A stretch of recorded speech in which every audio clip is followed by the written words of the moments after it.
misalkan kita sahur tapi sudah imsak, nah terus kita makan jadi terburu-buru sampai kita lupa untuk minum karena fokus makan.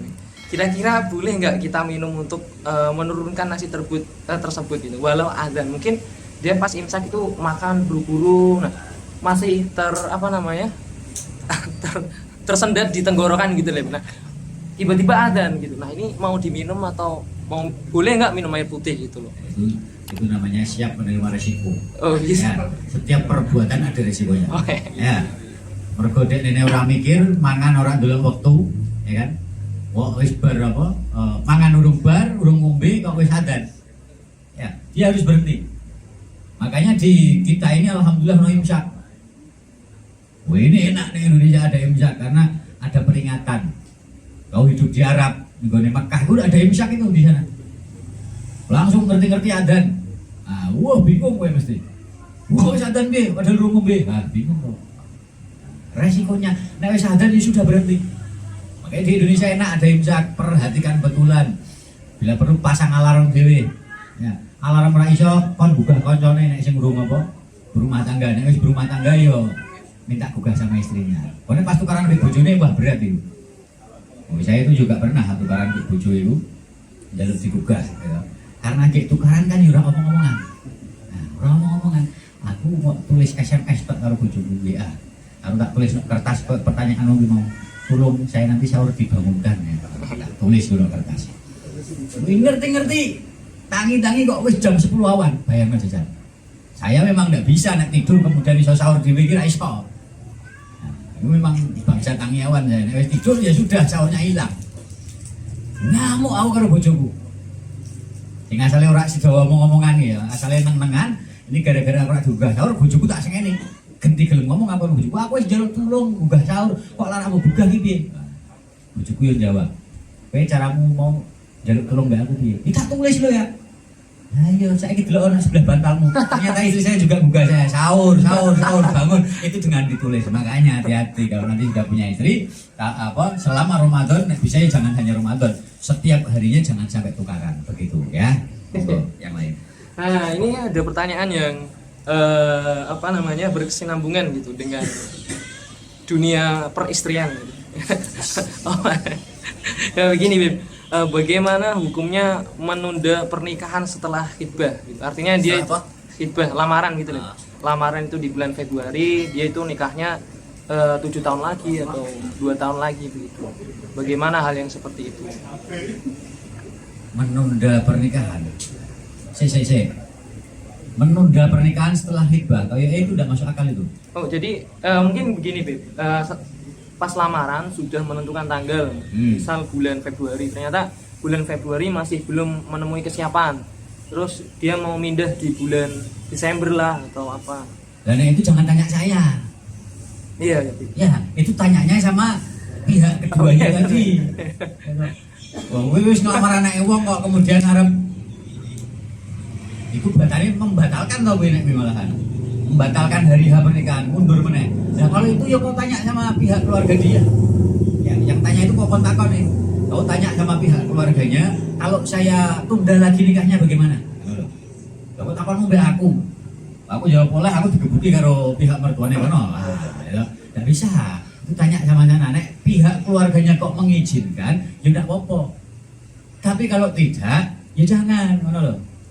Lho nek mbok undur meneh yang mending tak kawinke karo liyane. Nah, kalau jawabannya begitu, bagaimana coba? Nah, tapi kalau pihak keluarga kok kemudian oh ya wes nek emang kowe urung siap, ya tak enteni siapmu. Ya alhamdulillah kalau begitu. Tapi kalau bisa yang namanya pernikahan ya itu harus disegerakan.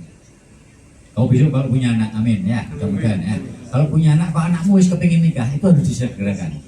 Yang harus disegerakan menikahkan anak, kemudian nyaur utang. Nah, kau kalau punya utang itu harus segera disaur. Kalau kau punya uang jangan buat tunda-tunda. Nek kau udah punya uang ya bae meneh gitu. Kalau kau udah punya uang kan nyaur bae apa?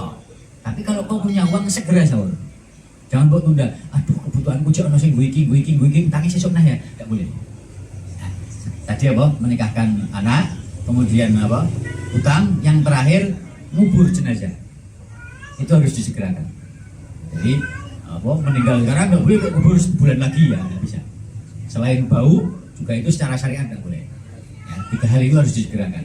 Makanya nek menunda apa pernikahan, wis khidbah, merasa tidak siap, tidak ada sebenarnya, tidak ada wong lanang itu siap nikah.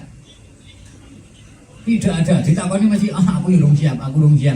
Nah, tapi dengan menikah dipaksa, insya Allah semua bakal siap. Ya, kalau dia kok menunda padahal dia sudah siap, dia tidak ikut sunnahnya Rasulullah. Kalau dia tidak ikut sunnahnya Rasulullah, berarti jangan pernah berharap bisa diakui sebagai umatnya Rasulullah yang baik. Begitu loh ya.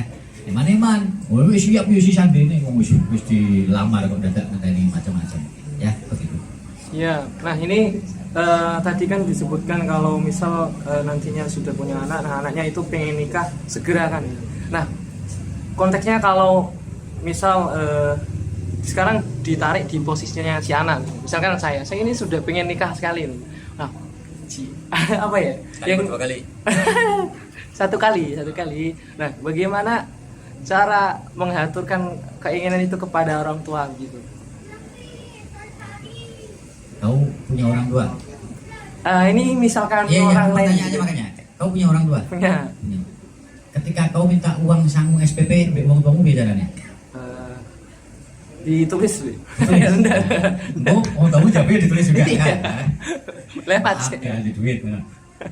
Sama caranya, Pak misalnya.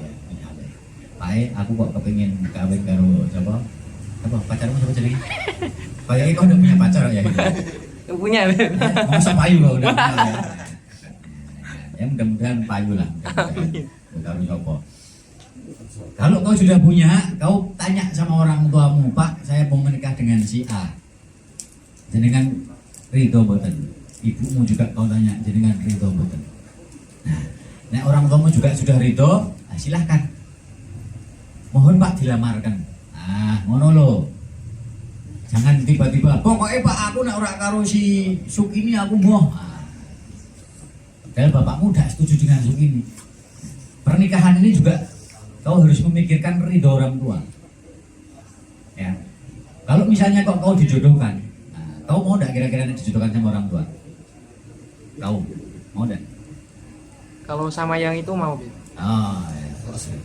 Jadi, dijodohkan sama orang tua mau kau ya? Ini aku tetap enggak mau. Oh iya. Aku milih si nom ya. Mau kok dijodohkan sama orang tua? Ya, dijodohkan sama yang muda, ngapain sama yang tua? Ya. Itu enak yang muda ya. Kau ngomong sama bapak, saya dijodohkan mau tapi sama yang muda jangan sama yang tua gitu ya. Begitu ya, Be. Ya. Oke, ini mungkin pertanyaan yang mewakilkan banyak sekali pemuda-pemuda ya nah gitu. Nah, ini ada pertanyaan lagi. Tadi sudah kita intermezzo banyak sekali. Nah, ini pertanyaan yang agak serius, Be. Apa ini? Jenis-jenis hati manusia gitu. Terus ketika mendapati hati yang mati, dalam si orang yang punya hati yang mati tersebut tidak berkenan untuk meminta kepada Allah hati yang baru. Nah, bagaimanakah sikap kita? Apakah ada cara lain yang dilakukan selain orang yang punya hati yang mati tersebut? Gimana ini? Nah, mungkin ketika kita mendapati orang yang hatinya itu mati gitu. Nah, terus si orang ini yang hatinya mati itu dia tidak mau untuk meminta kepada Allah by herself gitu. Maksudnya Lo coba nih pertanyaan itu mikir, pertanyaan orang mikir. Kau pikir juga pertanyaannya gitu. Ketika orang hatinya mati, orang itu tidak mau minta kepada Allah, ya mesti. Orang hatinya mati mana mungkin dia minta sama Allah? Paham nggak? Nah, itu pertanyaannya kira nyambung nggak sih nih? Orang hatinya mati mesti dia jauh dari Allah, itu wis pasti. Orang ketika hatinya wis tertutup, penuh dengan dosa, mungkin penuh dengan maksiat, mungkin mungkin ada cedak karo Gusti Allah. Tidak mungkin itu. Nek cedak sama Gusti Allah, mana mungkin dia mau berdoa? Bisa dipahami ya logikanya ya? Bisa. Nah, makanya kalau melihat orang yang semacam itu, ya jarno wae. Merasa mbok aru-aru. Jarno, bisa samburusi. Tinggal kau doakan, ya Allah, Allahumma hdi qaumi fa innahum la ya'lamun. Nah, ini Rasulullah waktu itu dulu pernah berdoa ketika beliau ini beliau hijrah ke Taif sampai naudzubillah itu dilempari batu sama malaikat Jibril. Masyarakat Taif Arab dituntak apa kaya nggawe dadar ceplok diwalik blek, masyarakat Taif mau dibalik. Kata Rasulullah jangan. Malah Rasulullah itu mendoakan orang Taif, Allahumma hdi qaumi fa innahum la ya'lamun. Ya Allah, beri mereka hidayah. Beri orang Taif ini hidayah karena mereka tidak ngerti nek aku ini nabi, kata Rasulullah. Nek mereka ngerti yang tenan aku nabi, mereka tidak mungkin menolak aku. Makanya tolong ya Allah beri mereka hidayah.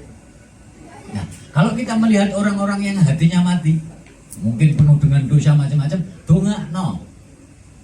Ya, kalau kita punya keberanian, kita punya cara, kita punya strategi, silahkan kau dekati dengan baik. Mau los misalnya Kang, sesok arep mabuk ora? Nek arep mabuk aku mbok dijak. Dibeli kowe melu dhewe. Nah, mungkin dengan ketika mbok ajak dengan cara seperti itu, mungkin nanti ketika kau dekat sama dia, kau bisa mengarahkan dia. Ini loh yang dimaksud. Tapi nek tiba-tiba kau melihat orang mabuk terus kita melu keras, mbok aja mabuk, mending sholat. Ini biasanya ya strategi semacam ini tertolak. Orang tadi akan mesti menjauh dari kita. Ya, misal saja kau diajak mabuk, ayo melu aku nanti ngombe lah. Terus kamu, kita ini lek jawab dengan hukum.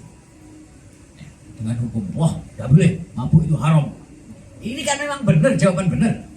Ya, bukan salah. Mau memang minum-minuman keras namal khamru wal maisir ini haram. Ya, khamr apa? Minuman keras. Nah, ini haram, makanan minuman yang haram. Kita jawab dengan betul dengan syariat. Tapi strategi ini tidak masuk untuk dakwah. Strateginya bagaimana? Strateginya misal kita jawab dengan aku nek ngombe koyok ngono ki mau paru-paru ora kuat, aku wis diomongi mbek dokter nek paru-paru rada ora genah. Nah, kita berbohong boleh dalam rangka kebaikan. Nah, mungkin dengan apa? Metode tadi, nek wis muni kesehatan, orang itu akan berubah. Nek wis do ngejak oh nek memang gek paru-parumu kena, aja ngombe, malah dia melu nglarang. Tapi ketika kita ngomong kuwi ku haram, wah sok suci, nah ya kan. Supaya dakwah kita ini masuk ada banyak strategi. Nah strateginya bagaimana? Aku perlu kiai, insya Allah banyak strategi. Nah kiai ini mesti memberi solusi. Contoh. Ini pernah ada apa? Di satu bis, ini ceritanya Gus Dur dulu. Di satu bis itu ada satu kiai yang tangannya kepalanya ini ngelongok-ngelongok. Bis yang dulu udah kayak sekarang. Bis sekarang kan tertutup semua. Bis dulu kan bisa dibuka. Nah, itu kepalanya ngelongok-ngelongok. Nah, itu kondektornya ngelok kayak, Pak, jangan kepalanya jangan keluar. Nanti kalau tatapan dengan di depan ada mobil dari depan itu kepalanya jenengan kena, nanti kan kita yang disalahkan. Ini malah ngamuk. Dia mau ngomong ini malah ngamuk. Di. Tangannya malah ditokno. Menunjukkan dia ini sakti. Kandani kondektornya diundang karo sing sebelah. Kene ngelek nang kae aja ngono.